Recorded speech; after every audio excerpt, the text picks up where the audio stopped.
Hello everyone, welcome to chemistry solvers. तो काफ़ी दिनों बाद मिल रहे हैं। थोड़ा सा बिजी था भाई लैब वर्क में, तो इस वजह से थोड़ा टाइम नहीं निकाल पाया। मेरे को याद है क्वांटम के तुम्हारे क्वेश्चन बचे हुए हैं, मैं वो कंप्लीट करा दूंगा। तो आज हम अभी गेट का एग्जाम हो गया ना, अब बहुत लोगों ने डाल भी दिए होंगे मेमोरी बेस ये वो, है ना। तो ठीक है, सॉल्यूशन वगैरह तुम देख लोगे, सारी चीज़ें तुम्हें पता है। मैं मेनली आपको यहाँ पे आज क्यों आया हूँ, मैं मेनली इस चीज के लिए आया हूँ कि हम गेट का आपने एग्जाम दे दिया, आपका नेट का एग्जाम है, तो कुछ गलतियां हुई होंगी पक्का गेट के एग्जाम में। तो हम गेट के एग्जाम से क्या सीख सकते हैं, क्वेश्चन की हमारी क्या अप्रोच होनी चाहिए, कौन सी गलतियां हम कर सकते हैं जो हमें नहीं करनी चाहिए, ठीक है, उन सब चीजों के बारे में डिस्कस करेंगे ताकि वो सब गलतियां हमारे नेट के एग्जाम में ना हो, ठीक है। क्योंकि आपके जितने पीएचडी वगैरह के एडमिशन होंगे वो नेट के बेस पे ही हो रहे हैं अब हर जगह ही, ठीक है। तो नेट होना आपका बहुत जरूरी है, तो वो गलतियां हम वहां पे ना करें, ठीक है। अब ऐसा कुछ मैंने लिख नहीं रखा, मैं भी एग्जाम दे आया तो कुछ क्वेश्चन फिजिकल के तो मेनली याद ही है। तो हम चैप्टर वाइज देखते हैं किस टाइप के क्वेश्चन आए थे, ठीक है, और किस किस क्वेश्चन में क्या गलतियां हो सकती थी, उनको हम कैसे सुधार सकते हैं, और हमारे क्वेश्चन को देख के क्या अप्रोच रहनी चाहिए, ठीक है। तो अगर मैं काइनेटिक से बात करूं, काइनेटिक से आपका एक लिनियर वर्क प्लॉट से आपका क्वेश्चन आया था, ठीक है। लिनियर वर्क प्लॉट से आपका क्या क्वेश्चन आया था, उसने ग्राफ दे रखा था, मतलब ग्राफ ने दिया था, मेनली बता दिया था कि ये 1/r। पहली बात तो ये हम नोट्स में 1/r लिखते हैं, वहां 1/u की फॉर्म में दिया होगा, तो इस चीज से कंफ्यूज नहीं होना कि ये क्या चीज है, वो रेट को ही लिखता है ऐसे, ठीक है। 1/r और 1/s के बीच में ग्राफ था, ठीक है। उसने दिया हुआ था कि स्लोप की वैल्यू दे दी, ठीक है, स्लोप की वैल्यू कुछ दी हुई थी, ठीक है, मैं मान लेता हूँ a। और उसने क्या बोला था, उसने बोला था कि y इंटरसेप्ट आपका ये है। अब सबसे पहली बात तो y इंटरसेप्ट क्या होता है, इसको अगर मैं यहां बढ़ाऊं तो ये यहां पे लगेगा, तो एक तो ये चीज होती है, एक ये चीज होती है। अब कौन सा y इंटरसेप्ट है, कौन सा x इंटरसेप्ट है, कई बार x इंटरसेप्ट भी आपको मिल जाता है। तो ये जो ये होता है ये आपका x इंटरसेप्ट होता है, ठीक है, और ये आपका y इंटरसेप्ट, ठीक है। तो ये चीज ध्यान रखना, उसने y इंटरसेप्ट की वैल्यू दी थी, यानी उसने c की वैल्यू दे दी थी कुछ, ठीक है। वहां से उसने मिकेल्सन मेंटन कांस्टेंट की वैल्यू पूछी, ठीक है, km की वैल्यू पूछी। तो यहां से अब हमें इसकी, अब कई बच्चों को इक्वेशन याद नहीं होगी, इक्वेशन याद नहीं होगी, मैंने आपको एक शॉर्ट तरीका बताया था कि जो रेट होगा वो क्या होगा, अपने आर मैक्स से कुछ ना कुछ कम होगा। तो यहाँ पे मैंने आर मैक्स लिखा, और कुछ ना कुछ कम होगा ना आर मैक्स से, तो मैं अगर आर मैक्स को किसी फ्रैक्शन से मल्टीप्लाई कर दूं, ठीक है, जो कि 1 से छोटा, तो इसकी कम वैल्यू आएगी। मैंने फ्रैक्शन मान ली थी 5/7, और 5/7 को मैं 5/5 + 2 लिख सकता हूँ। तो ये 5s के जैसा लिख रहे, तो s divide by s plus 2 को मैंने km मान लिया, ठीक है। अब इसको उल्टा किया क्योंकि यहाँ पे दिया हुआ 1/r, ठीक है, तो मेरे को इसको 1/r बनाना है, तो ये आ जाएगा आपका 1/r इज इक्वल टू, इसको अब डायरेक्ट किया करो, ठीक है। ये नहीं कि एक एक स्टेप करोगे ना, एक एक स्टेप करोगे टाइम बहुत वेस्ट होगा वहां पे, ठीक है। तो डायरेक्ट करेंगे, ये s/r max, और s से s कटा तो ये आ जाएगा 1/r max, ठीक है, प्लस km/r max, और मैंने 1/s को अलग लिख दिया। 1/s को अलग क्यों लिखा, क्योंकि 1/s यहाँ पे दिया हुआ है। तो ये आपका y is equal to c plus mx, तो उसने c की वैल्यू दी हुई है और m की वैल्यू दी हुई है, तो यहां से km निकालना है। अब 1/r max की वैल्यू मैं डायरेक्ट लिख सकता हूं, क्योंकि c क्या है, c की वैल्यू दे रखी है, तो यहाँ पे m की वैल्यू में डायरेक्ट आप लिखो, तो m की जगह आ जाएगा km बाय आर मैक्स है ना, 1/r max जो कि है आपका c, इसकी वैल्यू मैंने यहाँ पे b मानी हुई है, तो इनटू b आ जाएगा इज इक्वल टू a के इक्वल आ जाएगा। तो यहाँ से km की वैल्यू a/b आ जाएगी। अब एग्जैक्ट वैल्यू मेरे को ध्यान दिया क्या क्या दी हुई थी, वो आप यहाँ से डायरेक्ट, मतलब इस टाइप से आपका क्वेश्चन था। तो यहाँ पे आपको क्या क्या चीजें देखनी थी, ये y इंटरसेप्ट, ये वगैरह r वगैरह, इन सब चीजों का आपको ध्यान रखना, ठीक है, समझ गए बात। चलो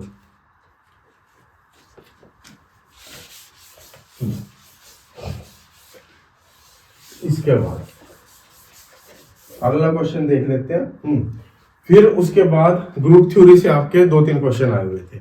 एक तो आपका क्वेश्चन आया हुआ था कि C4V पॉइंट ग्रुप में कौन कौन सा इनमें से नहीं होगा। 4 आपके ऑप्शन थे, C4 था, ठीक है, और एक सिग्मा V था, और एक I था, और एक C2 था। तो इन चारों में से बताना था कि कौन सा C4V पॉइंट ग्रुप में नहीं होगा, ठीक है। अब C4V या C4 का मतलब C4 तो इसमें होगा ही, ये हो गया।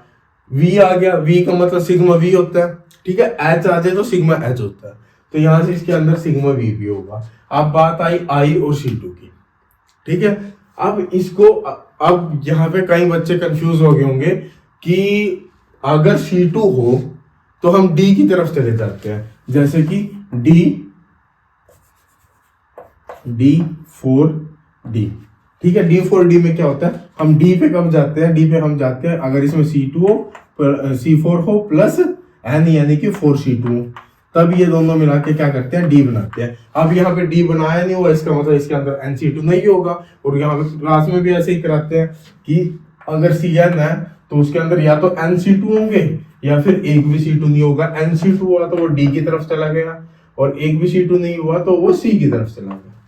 यही सिखाते हैं ना। लेकिन एक चीज ध्यान में दो, जब भी आपकी CN एक्सिस होती है, CN एक्सिस का ऑर्डर क्या लिखवाते हैं, CN एक्सिस का ऑर्डर लिखवाते हैं n-1। तो C4 का ऑर्डर क्या हुआ, C4 का ऑर्डर हुआ 4-1 यानी कि 3। तो इसके अंदर आपके 3 सिमेट्री एलिमेंट है। कौन कौन से, C4-1, C4-2 और C4-3, ठीक है, यही हुआ ना। और इसको मैं काट के क्या लिख सकता हूँ, C2। अब एक चीज ध्यान रखो, अब ये वाली कौन सी होती है, जो ये NC2 होती है, ये इसके परपेंडिकुलर होती है, ठीक है, उसके परपेंडिकुलर NC2 होते हैं। लेकिन यहाँ पे ये C2 कौन सी होगी, जो ये इसके C4 के पैरेलल ही होगी, ठीक है, C4 के पैरेलल होगी। इसका मतलब C2 आपकी वहां पे होती है, तो I नहीं होती, ठीक है, समझ गए बात। तो यहाँ पे आपको ये NC2 का ध्यान रखना था कि जो ये NC2 होते हैं जिसमें इसको D बनाया जाता है, ये NC2 आपके प्रिंसिपल एक्सिस के जो होते हैं परपेंडिकुलर होते हैं, समझ गए बात। चलो, इसके बाद एक और क्वेश्चन आया हुआ था, अच्छा क्वेश्चन था, MSQ में था, कि आपका सॉलिड और ग्रुप थ्योरी को मिला के क्वेश्चन था वो, कि अगर आपको मोनोक्लिनिक सिस्टम दे दिया जाए, मोनोक्लिनिक सिस्टम में आपको क्या बतानी है कि कौन सी एक्सिस होगी, C2, C4, C6 और कुछ ऐसा एक और ऑप्शन था, ठीक है। अब मोनोक्लिनिक सिस्टम आपका हमने सॉलिड में पढ़ा, ठीक है, क्या होता है इसमें, इसमें आपकी एक भी एक्सिस इक्वल नहीं होती, ठीक है। ट्राइक्लिनिक आपका मोस्ट अनसिमेट्रिकल होता है, ठीक है। मोनोक्लिनिक के बाद ट्राइक्लिनिक आता है जो कि आपका मोस्ट अनसिमेट्रिकल होता है। तो यहाँ पे आप एक कॉमन सेंस लगा सकते थे, क्या कॉमन सेंस इसमें यह लग सकती थी कि जितना ज्यादा सिमेट्रिकल होगा उतने हाई ऑर्डर की एक्सिस होगी। जितना, याद रखना, जितना ज्यादा सिमेट्रिकल होता है ना, उतने हाई ऑर्डर की एक्सिस होती है और उतनी ज्यादा एक्सिस होती है, ठीक है। जितना ज्यादा अनसिमेट्रिकल होता है उसमें उतनी ही कम आपकी एक्सिस होती है, रोटेशन उतनी ही कम होगी ना उसमें, रोटेशनल एक्सिस, ठीक है। वो क्योंकि सारी जगह से वो अनसिमेट्रिकल है, तो हम उसको रोटेट करेंगे, उसकी इक्विवेलेंट कॉन्फ़िगरेशन आएगी नहीं, समझ गए बात है। तो इसलिए इसमें क्या था, इसमें सबसे कम ऑर्डर की आपकी C2 ही थी, ठीक है। तो यहाँ पे आपकी बस एक C2 ही होती है, ठीक है, समझ गए। तो कई क्वेश्चन को हम थोड़ा सा कॉमन सेंस लगा के भी कर सकते हैं, जरूरी नहीं हर क्वेश्चन में पेन उठाया जाए, ठीक है, टाइम भी सेव होता है। समझ गए। चलो, इसके बाद और आपका, हाँ, एक सिंपल सा फेज से क्वेश्चन आया हुआ था। फेज से उसने बोल दिया था कि एक कंपोनेंट सिस्टम है, तो कंपोनेंट इज इक्वल टू 1 दे दिया, और उसने डिग्री ऑफ फ्रीडम पूछ ली थी, F इज इक्वल टू क्या होता है, C-P+2, ठीक है। और क्या दी थी उसने, कुछ इस टाइप से दे दिया था, एक पॉइंट यहां दे दिया, एक पॉइंट यहां दे दिया, एक पॉइंट यहां दे दिया, ये I, ये J और ये K, ठीक है। इन तीनों के लिए उसने डिग्री ऑफ फ्रीडम पूछ लिया। अब यहाँ पे कई बार बच्चे कंफ्यूज हो जाते हैं कि f is equal to C minus P plus 2 लगाए या f is equal to C minus P plus 1 लगाए। बहुत बार कंफ्यूज होते हैं और कई बार को बच्चों का आसान सा क्वेश्चन गलत हो जाता है। ये आपका 2 नंबर में आया हुआ था, ठीक है। तो यहाँ पे आपका यही फॉर्मूला लगेगा। क्यों? ये वाला फॉर्मूला आपका तब लगता है जब कोई ना कोई आपके पास रिस्ट्रिक्शन दे दी जाए, ठीक है। रिस्ट्रिक्शन कैसी? मान लो टेम्परेचर कांस्टेंट रख दिया, प्रेशर कांस्टेंट रख दिया, वॉल्यूम कांस्टेंट रख दिया। कोई भी अगर रिस्ट्रिक्शन कर दी जाए, जितनी रिस्ट्रिक्शन करेंगे उतनी ही चीज इसमें से माइनस होती जाएगी। जैसे उसने बोल दिया कि टेम्परेचर और प्रेशर आपके क्या है, कांस्टेंट है। 2 रिस्ट्रिक्शन कर दी तो मैं फॉर्मूले से -2 कर दूंगा, ठीक है। तो मैं जब फॉर्मूले से -2 करूंगा तो फॉर्मूला आपका f equal to C minus P बन जाएगा, ठीक है। तो जब भी आपकी कोई ना कोई रिस्ट्रिक्शन आए ना, रिस्ट्रिक्शन के बाद ही आप इस फॉर्मूले पे जाएंगे, नहीं तो आप यही फॉर्मूला लगाएंगे हमेशा, ठीक है। तो यहां से कंपोनेंट 1 दे दिया तो f की वैल्यू क्या आ गई? 2 + 1 3, 3 - p, ठीक है। अब आ जाओ इसकी बात करते हैं। यहां पे एक ही फेज है, ठीक है। जब भी आपका एरिया आ जाए ना, एरिया जहां भी हो, एरिया में आपका क्या होगा? यहाँ पे आपका एक ही फेज होगा, इस टाइप का डायग्राम जब भी हो, ठीक है। लाइन जो होगी, लाइन में आपके 2 फेज होंगे, ठीक है। और पॉइंट जब भी होगा, पॉइंट में आपके 3 फेज होंगे। कैसे? देख भी लो, यहाँ पे केवल एक ही फेज है, एक ही फेज के अंदर ये पॉइंट आ रहा है, ठीक है। तो ये 3 - 1 इसके लिए डिग्री ऑफ फ्रीडम हो जाएगी 2, ठीक है। ये वाला, अब इस लाइन पे ये वाला और ये वाला, ये दोनों क्या कर रहे हैं? इंटरेक्ट कर रहे हैं इस पे। तो यहाँ पे आपके कितने फेज होंगे? 2 फेज होंगे। तो यहाँ से f की वैल्यू क्या आएगी? f की वैल्यू आएगी यहाँ पे 3 - 2 1। और इस पॉइंट पे क्या आ रहा है? इस पॉइंट पे एक ये वाला प्लेन, एक ये और एक ये, तीनों आपस में क्या कर रहे हैं? इंटरेक्ट कर रहे हैं, ठीक है। इस पॉइंट पे, जिसको हम ट्रिपल पॉइंट भी बोलते हैं, ठीक है। तो यहाँ पे फेज कितने होंगे? 3। और यहाँ पे f इक्वल टू 3 - 3 कितना हो जाएगा? 0।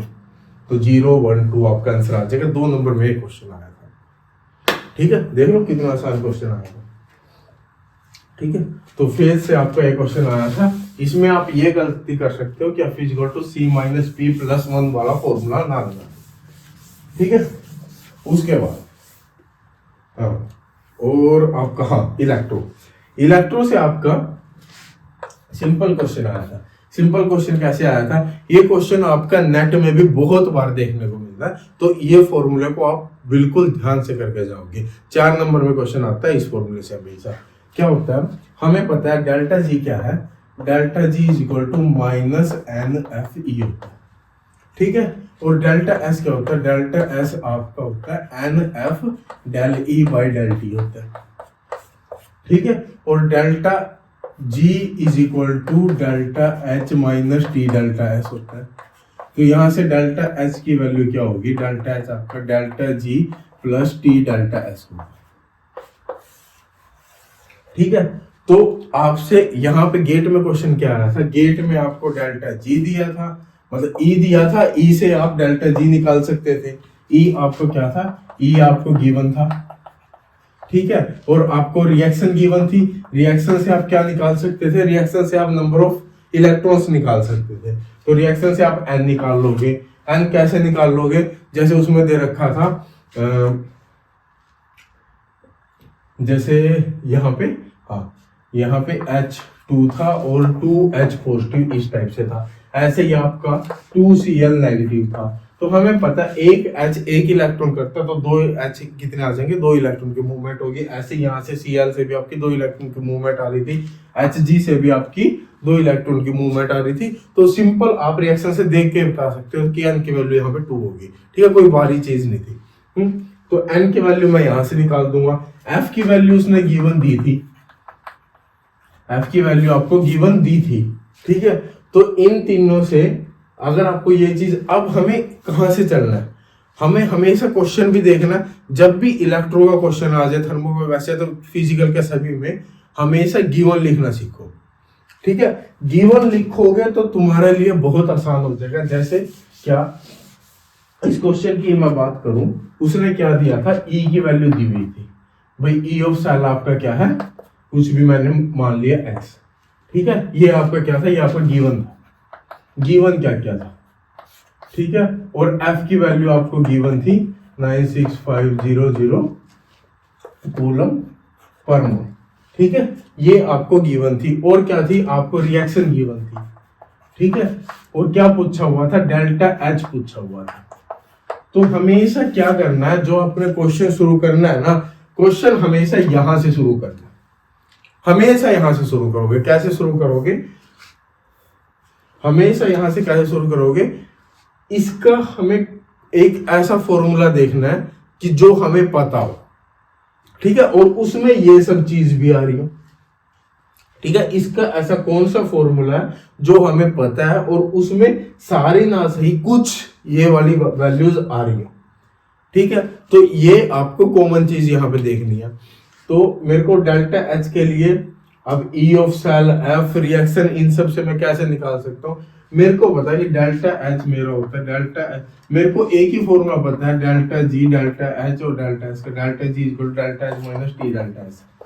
और यहाँ से टेम्परेचर भी आपका गिवन था 298, पता नहीं 300 था, पता नहीं 298 था। तो delta H is equal to delta G plus T delta H, मेरे को ये चीज पता थी। अब मेरे को डेल्टा जी पता होना चाहिए, ये मेरे को दिया हुआ डेल्टा एच पता होना चाहिए।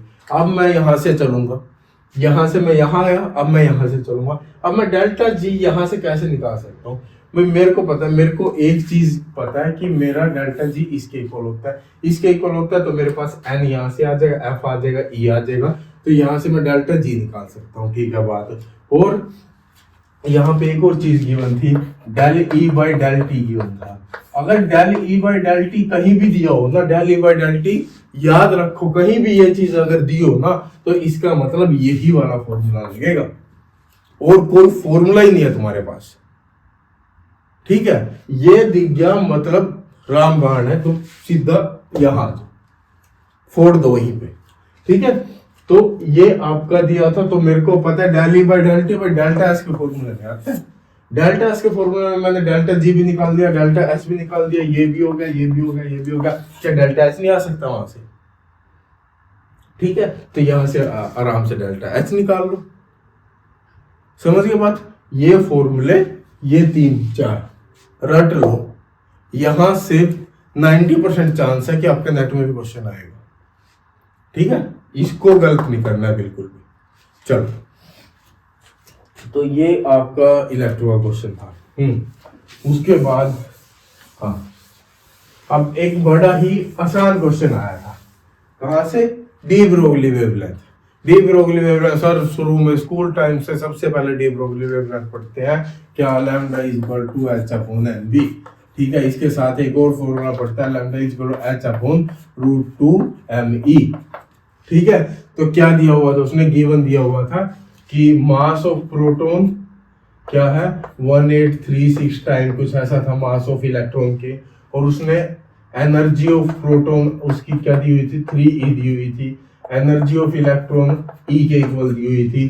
तो बताना था डी ब्रोगली वेवलेंथ में क्या रिलेशन होगा, लैम्डा पी बाय लैम्डा ई के बीच में रिलेशन बताना था, ठीक है। अब यहाँ पे थोड़ा सा क्या करोगे, थोड़ा सा स्मार्ट वर्क करोगे। अब जैसे ही क्या करो, 2 वेवलेंथ का डिवाइड आ गया ना, तो जो चीज चेंज नहीं होगी उनको काट दो, H और 2 इनका कोई काम नहीं है यहाँ पे, ठीक है। उसके बाद देखो M और E दिया हुआ ना, M और E का लैम्डा के साथ इनवर्स रिलेशन है, इसका मतलब यहाँ भी वो क्या रहेगा, इनवर्स रहेगा। तो lambda P by lambda E किसके इक्वल आएगा, सबसे पहले M और E की पावर में क्या है 1/2, तो होल की पावर 1/2 कर दो, ठीक है। उसके बाद इनवर्स रिलेशन है, तो इनवर्स लिखो, यहां से लैम्डा P ऊपर है, तो यहाँ पे आ जाएगा M ऑफ P और E ऑफ P, ठीक है। यहां से उल्टा M of E of E, values put करो, आंसर निकाल लो, काम कर, ठीक है। तो यहां से डी ब्रोगली वेवलेंथ से भी आपका एक आसान सा क्वेश्चन आया था। ये आपको इस टाइप से आपको बनाना आना चाहिए, ठीक है। जब भी रेशो वगैरह का क्वेश्चन आया ना, डायरेक्ट बनाओ। अब जैसे क्या होता है, b is equal to h upon 8 pi square I C, यही होता है ना सेंटीमीटर इनवर्स में। तो क्या कर दिया यहाँ पे i की वैल्यू क्या होती है न्यू आर स्क्वायर, तो b is equal to h upon 8 pi square nu R square C. ठीक है, ये आ गया ना। अब कई क्वेश्चन आपका बहुत बार आता है, वो मास सेम रख देगा या मास भी अलग करा देगा। ठीक है, तो 2b की वैल्यू दे देगा और r के बीच में रिलेशन पूछ लेगा। तो जिसके बीच में रिलेशन पूछा उसको छोड़ के बाकी सारे मतलब जो सेम चीजें वो सब काट दो, सारी काट देंगे। तो b1 बाई b2 आएगा ना, b1 बाई b2। यहाँ से r और इसका क्या है इनवर्स रिलेशन है, इनवर्स रिलेशन है तो यहाँ से आ जाएगा b1 और r1, b2 और r2। ठीक है, स्क्वायर है तो पावर क्या कर दो स्क्वायर कर दो, ये आपका क्या आ गया रिलेशन आ गया। ठीक है, तो ये रिलेशन आपको यहाँ से बनाना आना चाहिए, इस टाइप का क्वेश्चन आएगा नेट में। ठीक है, तो ये रिलेशन बनाने सीख लो, समझ गए। चलो, क्योंकि ये अगर आप एक एक चीज रखे, पहले मान लो b1 h8 ये लिखोगे, फिर b2 लिखोगे और फिर दोनों को डिवाइड करोगे, फिर सारी चीजों को काटोगे, क्या मतलब है, टाइम ही तो वेस्ट होगा। ठीक है, तो कुछ चीजें थोड़ा डायरेक्ट करने की कोशिश किया करो, समझ गए। चलो उसके बाद और आपका क्या क्वेश्चन आया था, हाँ फिजिकल स्पेक्ट्रम से एक और क्वेश्चन था आपका, हाँ सिंपल सा वो वही रिलेशन वाली बात आ गई। फिजिकल स्पेक्ट्रम का क्या दिया हुआ था उसने, न्यू ऑफ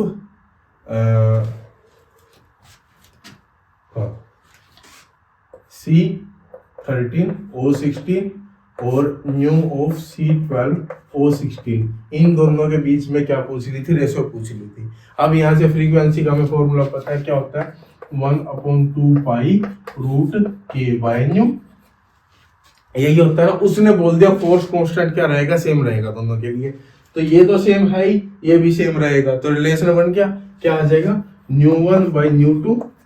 ठीक है, इनवर्स रिलेशन है पहली बात तो, और पावर 1/2 है तो पावर आ गई 1/2, इनवर्स रिलेशन आ गया तो न्यू1 और न्यू2। न्यू1 न्यू2 तुम निकालोगे, बड़ी बात है। यहाँ से न्यू क्या होता है m1 m2 divide by m1 plus m2। ठीक है, तो यहाँ से अपन निकाल लो, क्या बड़ी बात है इसमें, है ना। तो फिर वही बात आ गई ना, रिलेशन बनाने वाली बात आ गई कि रिलेशन बनाओ डायरेक्ट निकालो, रिलेशन बनाओ डायरेक्ट निकालो।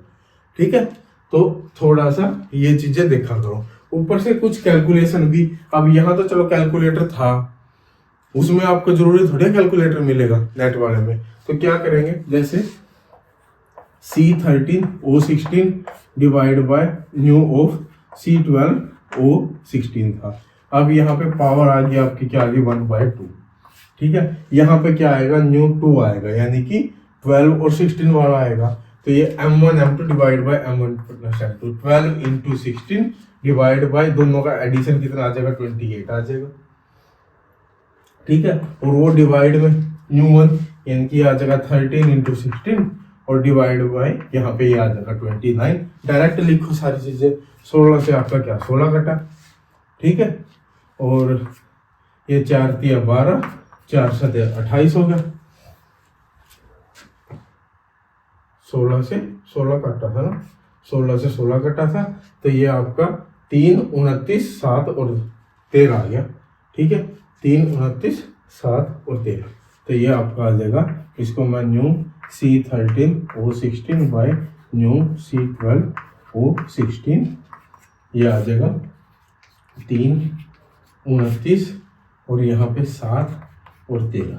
ठीक है, अब ये 13 और 29 ये आपस में किसी से नहीं कटते, 7 और 3 ये आपस में किसी से नहीं कटेंगे, तो यहाँ पे इसको सीधा मल्टीप्लाई करो। अब मल्टीप्लाई कैसे करेंगे, इसको मान लो 30 मान लिया, तो 30 ये कितने हो गए 90, और एक एक कम है तो 3 कम कर दो। ठीक है, तो ये कितना आ जाएगा 87। ठीक है, तो ये कितना आ जाएगा 13 7 91। ठीक है, 91 और ये आ गई पावर 1/2। ठीक है, आप इसको दिया हो तो अपना सोल्व कर लो। ठीक है, चलो समझ गए ना। हाँ चलो भाई नेक्स्ट पे चले।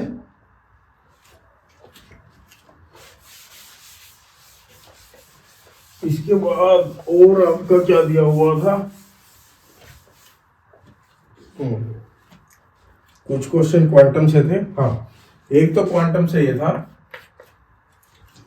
बिल्कुल पेन उठाने की जरूरत नहीं है, क्या बताया हुआ, वेव फंक्शन आपका मल्टीप्लिकेटिव इन नेचर होता है, एनर्जी आपकी एडिटिव इन नेचर होती है। तो दो वेव फंक्शन दे दिए तो फाइनल वेव फंक्शन क्या होगा, दोनों की मल्टीप्लाई होगी ना, ठीक है, और एनर्जी क्या होगी फाइनल, दोनों की एडिशन होगी, ठीक है, काम खत्म। ये क्वेश्चन था बस, ठीक है। एक क्वेश्चन था वो अच्छा क्वेश्चन था, उसने क्या दिया था, उसने दिया था कि आपका जो एक वेव फंक्शन है वो क्या है, आइगन फंक्शन है किसका, एल स्क्वायर का, ठीक है, एल स्क्वायर का आइगन फंक्शन है और उसकी जो आइगन वैल्यू है वो 30 एच कट स्क्वायर आ रही है। एल स्क्वायर का आइगन फंक्शन है, उसकी आइगन वैल्यू ये आ रही है 30 एच कट स्क्वायर, ठीक है। अब बताओ अगर मैं उसको एल जेड का आइगन फंक्शन बनाऊं तो उसकी आइगन वैल्यू क्या आएगी, ठीक है, उसकी आइगन वैल्यू क्या आएगी। अब यहाँ पे आपकी अप्रोच कहाँ जानी चाहिए, अप्रोच आपकी यहाँ जानी चाहिए कि एल जेड का मेरे को एक ही फॉर्मूला पता है, एल जेड का मेरे को एक ही फॉर्मूला पता है, क्या पता है भाई, जो एल जेड होता है ना वो एम एच कट होता है, ठीक है। तो एल जेड का जो स्क्वायर होगा ना वो M square H cut square होगा, ठीक है। तो मेरे को कहीं ना कहीं से एम निकालना पड़ेगा, एम निकालना पड़ेगा, और ऊपर दे रखा एल, और स्कूल टाइम से तो पढ़ते, मेरे ख्याल से 8th 10th से कब से पढ़ते हुए आ रहे हो तुम भाई, जो तुम्हारा एल होता है वो क्या होता है, root L into L plus 1 और यहाँ से एच कट, ठीक है, ये आपका ये होता है। तो यहां से मैं कहीं एल और एम के बीच में रिलेशन निकाल सकता हूं, ठीक है, करके देखता हूं कैसे आएगा। यहां से अगर मैं एल स्क्वायर निकाल लूं, एल स्क्वायर आपका L into L plus 1 H cut square आ रहा है, ठीक है, और यहाँ इसकी eigen value 30 H cut square है, एच कट स्क्वायर आ रहा है, मतलब रिलेशन सही जा रहा है, सही जा रहा है। इन दोनों को इक्वेट करेंगे, ये कैंसिल आउट होगा, एल इंटू एल प्लस 1 आपका क्या आ जाएगा, 30 आ जाएगा, ठीक है। अब यहाँ से क्या करना, यहाँ से इन दोनों को इक्वेशन मत बनाने लग जाना कि L square plus L is equal to 30, ये साइड माइनस आया, L square plus L minus 30 is equal to ये वो, सीधा देखो 30, और क्या होता है मल्टीप्लाई, अगर दो नंबर की मल्टीप्लाई करूं मैं जो एक दूसरे से एक ज्यादा या एक कम हो, उनकी मल्टीप्लाई 30 आनी चाहिए, क्या आएगी, 6 पंजे 30, यानी 6 और 5, 6 और 5, अगर मैं इसको एल को मैं 5 रख दूं तो ये 5 हो जाएगा, ये 5 प्लस 1 6 हो जाएगा, 6 पंजे 30, तो एल की वैल्यू मेरी 5 आ गई। और एल और एम में रिलेशन क्या है, जो एम की वैल्यू होती है वो minus L two plus L होती है, minus L two plus L होती है। तो एम की मेरी काफी वैल्यू आ गई यहाँ से, -5 -4 -3 यहाँ से लेके +4 और +5 तक, ठीक है। अब यहाँ से कितनी मर्जी एल जेड स्क्वायर की वैल्यू निकाल लो, यहाँ से 25 H cut square, 16 H cut square, 9 H cut square, 4 H cut square, 1 H cut square, 0 H cut square, बस सारी की सारी वैल्यू आ गई, ठीक है। तो यहाँ पे अप्रोच कहाँ गई, अप्रोच यहाँ पे ये एच कट स्क्वायर देखा, और यहाँ पे एच कट ये आपका ये देखा। उसके बाद एल जेड स्क्वायर निकालना था, तो एल जेड का एक ही फॉर्मूला पता था कि वो ये होता है, ठीक है। तो वहां से आपकी अप्रोच वहां जानी चाहिए, समझ गए बात, ठीक है। चलो इसके बाद और क्या क्वेश्चन था भाई तुम्हारे, क्वांटम से काफी क्वेश्चन थे यार, अभी याद ही नहीं आ रहे। हाँ, एक क्वेश्चन वो भी था कि जो वेव फंक्शन होते हैं ना, 3-4 वेव फंक्शन दिए हुए थे, 5 1 5 2 5 3 और 5 4, ठीक है, उनकी वैल्यू इसकी टर्म में दी हुई थी, जैसे 1/√2 साई 1 2 3 और -1/√2 साई 3 2 1, ठीक है, इस टाइप से। यहाँ पे 1/√2 साई 2 1 2 प्लस 1/√2 साई 2 2 2, ठीक है। तो ये बता रहा था कि अगर आपका जो साई है, psi N X N Y N Z. ठीक है, अगर जो ये आपका साई है, ये आपका क्या है, उसका जो एनर्जी का ऑपरेटर होता है यार, हैमिल्टोनियन, ठीक है, उसका क्या है, आइगन फंक्शन है। तो इनमें से कौन सा उसका ही आइगन फंक्शन होगा। तो ऐसे टाइम पे आपको बस एक चीज ध्यान रखनी है कि ये और ये, अगर ये दोनों डीजेनरेट है तो इसका मतलब ये भी आपका आइगन फंक्शन होगा। ठीक है, क्या याद रखना है कि ये और ये दोनों डीजेनरेट है तो क्या होगा, ये आइगन फंक्शन होगा। इसके साथ साथ ये भी चेक कर लेना C1 square plus C2 square आपका 1 आना चाहिए। ठीक है, तब ये आपका नॉर्मलाइज भी होगा।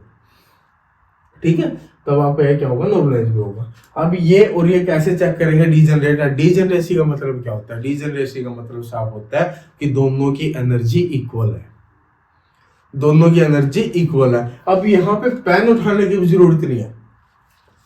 कैसे, एनर्जी क्या होती है 3D बॉक्स के लिए, N X square plus N Y square plus N Z square into H square upon 8 ये होती है एनर्जी। इसकी एनर्जी निकालनी है, इसकी एनर्जी निकालनी है, और वो एनर्जी सेम आनी चाहिए। ये तो सेम ही रहेगा, ये तो सेम ही रहेगा, यानी इन तीनों का सम क्या करना है, सेम करना है।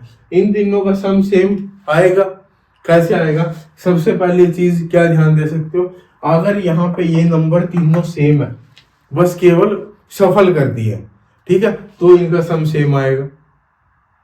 ठीक है, 1 2 3 3 2 1, ठीक है, सफल कर दिए ना।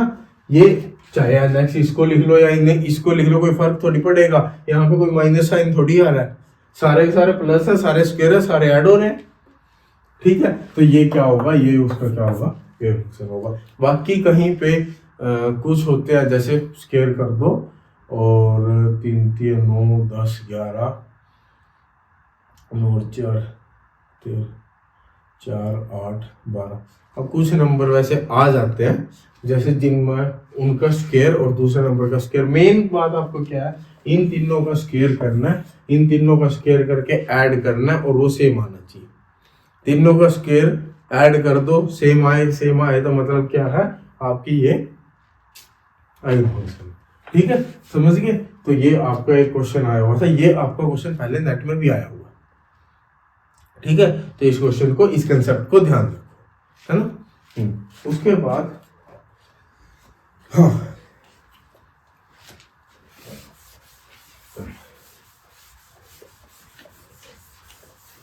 एक और क्वेश्चन दिया हुआ था आपको, ln p की वैल्यू दी हुई थी, ln p1 और ln p2।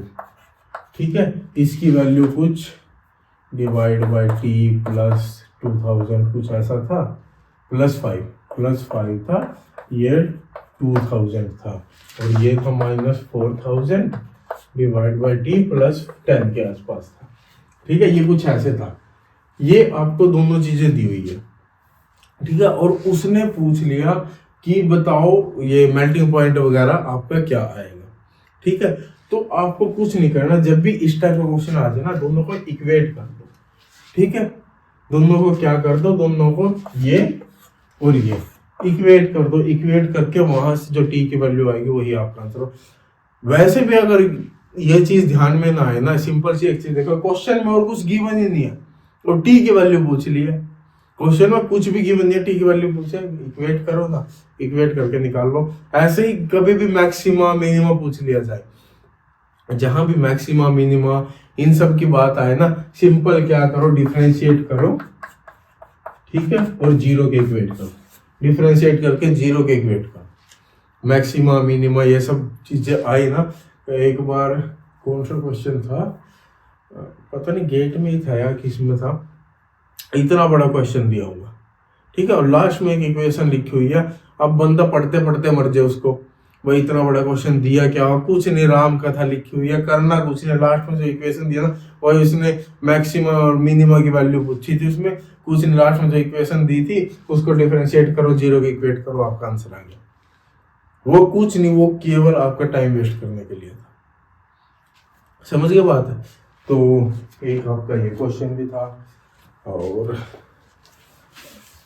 और क्या क्वेश्चन था भाई तुम्हारा इसके अलावा?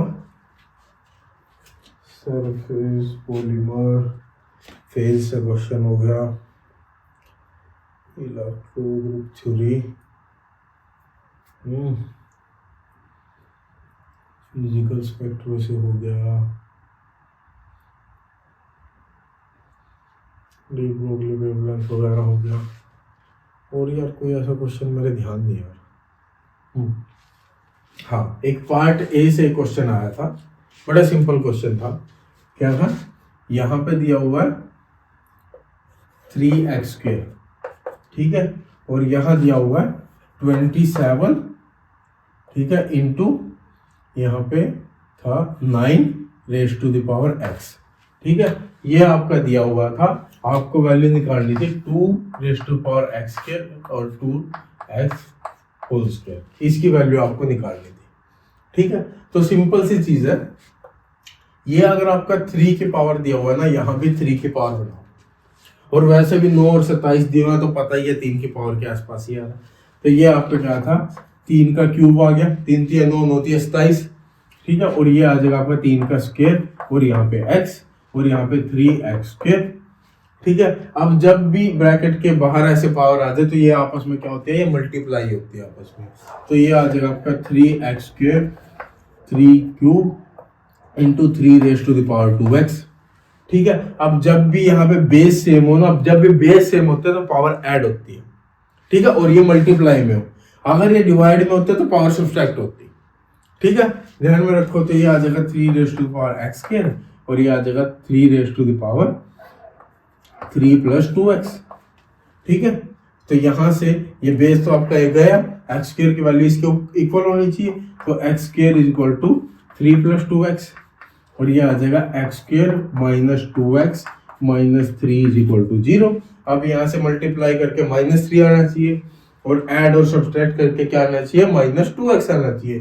तो मैं क्या ले लूंगा, x² और यहाँ पे -3x और +x और -3 = 0। तो यहाँ से x को मनाया, ये आ गया आपका x - 3, और यहाँ से 1 को मनाया, ये भी आपका x - 3।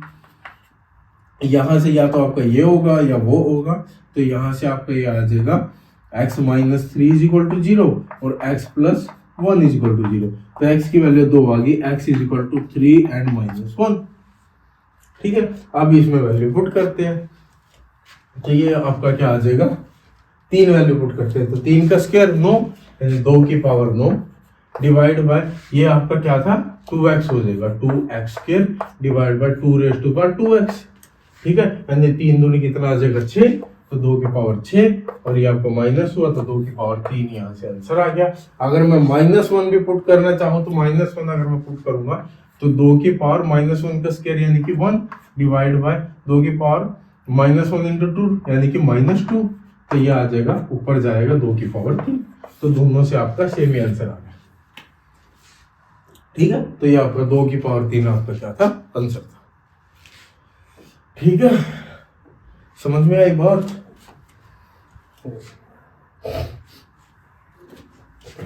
और इससे फिजिकल से आपका और तुम्हारे ख्याल से कोई क्वेश्चन नहीं आया था। सॉलिड का मैंने आपको करा दिया, सरफेस से नहीं आया था, फेज से आया था, पॉलीमर से नहीं आया था आपका कोई क्वेश्चन। OMC से काफ़ी क्वेश्चन आए थे, ठीक है, और कोऑर्डिनेशन से भी थे,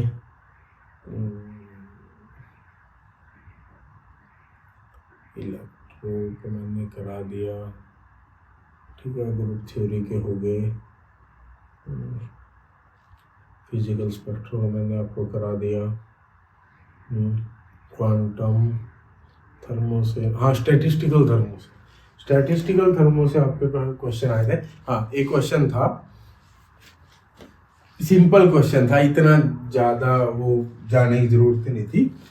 Q की वैल्यू आपको दी हुई थी, जो भी था यहाँ पे V - NB था, ठीक है, और आपको इक्वेशन पूछी थी, ठीक है। इक्वेशन में आपका क्या था, PV - NB is equal to N K B T. एक इक्वेशन आपको ये दी हुई थी, एक P V minus N B, यहाँ पे एन के बी, ठीक है। एक P V is equal to N K B T इस टाइप से दी हुई थी, और एक आपको इक्वेशन दी हुई थी P V raise to the power N minus B, ठीक है। अब इसमें इतना ज़्यादा दिमाग लगा, मतलब पेन उठाने की भी जरूरत नहीं है। कैसे? इक्वेशन ऑफ रियल गैस की इक्वेशन पूछी है तुमसे, ठीक है। रियल गैस की इक्वेशन पूछी है, हमें पता है आईडीवी क्या होती है, P V is equal to N R T होती है, ठीक है। पी या P V is equal to R T लिख लो, ठीक है। और रियल गैस की P plus A N square upon V square into V minus N B या V minus B is equal to R T, ये equation होती है। अब यहाँ पे आपको दिया हुआ, ये भी आपको पता है एन इंटू के बी आपका आर के इक्वल होता है। कैसे? एन की यूनिट क्या होती है? पर मोल, के बी की आपकी जूल पर केल्विन, ठीक है। और आर की यूनिट जूल पर केल्विन पर मोल, ठीक है। यूनिट से याद रखो। तो जाहिर सी बात है एन के बी की जगह सारी जगह मैं आर लिख सकता हूँ। ये मैंने आर लिख दिया, ये मैंने आर लिख दिया, ये मैंने आर लिख दिया, ठीक है। और यहाँ पे ये आपका कुछ भी था, मान लो आर टी ही मान लो, चलो कुछ और था वैसे तो आर टी मान लो, ठीक है। ये आपको दी हुई है। अब यहाँ पे क्यू में आपका साफ साफ दे दिया v minus N B, V minus N B यानी कि रियल गैस इक्वेशन आ रही है। तो यहाँ पे ये क्या है आपकी, ये आपकी आइडियल गैस इक्वेशन है, तो यहाँ पे ये तो आपका कट हो गया। दूसरी बात, P V minus N B R के इक्वल आया, टेम्परेचर कहाँ गया भाई, टेम्परेचर कहाँ गया, ये भी आपका गया। दूसरी बात, पी वी की पावर एन माइनस बी पढ़ा है कभी ऐसा? कहीं से नहीं आएगा, ठीक है। ये भी आपका गया, P V minus N B R T, ये आपका डायरेक्ट आंसर आ गया, ठीक है। इतनी बड़ी बड़ी डेरिवेशन कर रहे हो,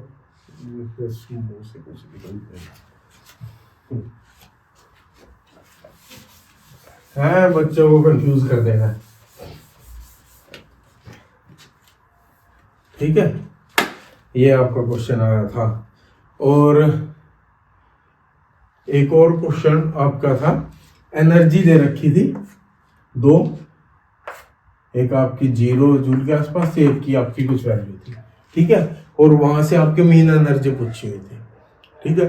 तो यहां से आपका ये क्वेश्चन कैसे होगा, क्वेश्चन होगा कि आपको क्या करना है, क्यों मीन एनर्जी पूछी है, ठीक है। आपको जब भी एनर्जी लेवल दे देते हैं तो पहले दिमाग में क्या आता है, पहले हमें पार्टीशन फंक्शन आता है। यहाँ पे partition function G I summation E raise to power minus E I by K B T, यही आएगा ना।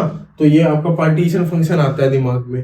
पार्टीशन फंक्शन आया और हमें पता है एनर्जी की वैल्यू क्या होती है, ए हम निकाल सकते हैं minus K B T L N Q से, minus K B T L N Q से। आपको क्या हिंट भी दिया हुआ क्वेश्चन में, के बी की वैल्यू दी हुई है, टी की वैल्यू दी हुई है, ठीक है। और दोनों एनर्जी की वैल्यू दी हुई है, सारी वैल्यू आपको दे तो रखी है, ठीक है।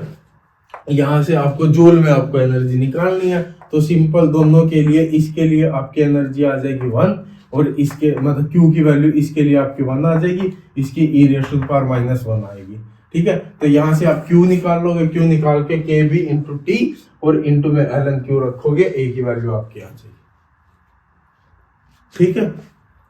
तो ये भी आपका कोई मतलब भारी ना, बट ठीक अच्छा क्वेश्चन था। और